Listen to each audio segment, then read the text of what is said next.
Fala, filhotes, vocês estão vivos? No vídeo de agora nós vamos falar um pouquinho dessa obra aqui, ó. Os poemas escolhidos do Ferreira Goulart, texto integral da Saraiva de Bolso. Aqui, ó. Ferreira Goulart nasceu em 1930, foi considerado o maior poeta vivo do Brasil. Acho que ele morreu, né, recentemente. Participou de muitos dos acontecimentos mais importantes da poesia brasileira do último meio século. Em 2002, ele foi indicado por 9 professores dos Estados Unidos, do Brasil e de Portugal para o Prêmio Nobel de Literatura. Seu livro Resmungos ganhou em 2007 o Prêmio Jabuti de Melhor Livro de Ficção. Em 2010, conquistou o Prêmio Camões, mais importante da língua portuguesa, e um ano depois ganhou novamente o Prêmio Jabuti com o livro Em Alguma Parte Alguma. Goulart sempre encontrou espaço para escrever sua poesia vinculada ao contexto social. Nestes poemas escolhidos não é diferente. Conforme ele mesmo já declarou muitas vezes, o poema surge dos acontecimentos do dia a dia, de um susto ou de como ele se depara com a poesia.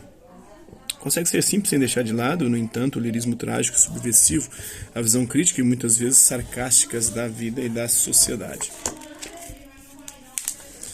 Os jogadores de dama, fragmento. Agora quis descer e não havia chão, ou descer seria subir. Mas o espaço se perdia em sua imagem sempre. Ela, a águia, era o centro. Se movesse para o alto de si, para baixo de si, ainda seria o centro. Sou o centro, pensava já com certo orgulho o pássaro, mas se deu a voar numa só direção no esbanjamento do seu privilégio, e a sua minúscula figura em marcha assinalava sempre uma referência entre um mesmo ponto do vazio e outro qualquer que não se quisesse. Depois a necessidade de pousar cresceu como um olho de obsessão em seu corpo, e não havia terra, apenas ar, o ar.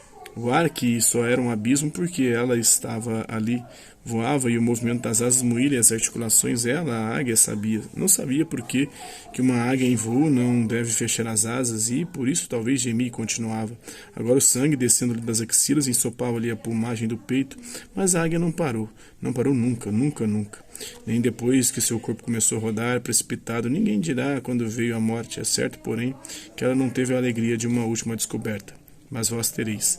Ela caía na mesma direção de seu voo, como se o continuasse. Os da terra, fragmento. Os seres riem num espaço de luz concisa, é a festa do escuro, real convívio dos legumes.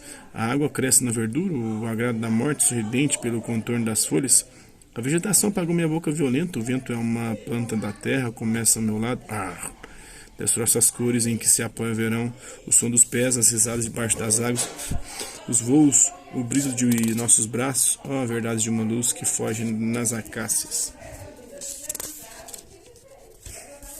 Coisas absolutamente sem sentido, um dos grandes poetas e escritores brasileiros dos últimos tempos. Depois as pessoas querem falar sobre o nonsense, os escritos. Conversar com quem não entende literatura é foda.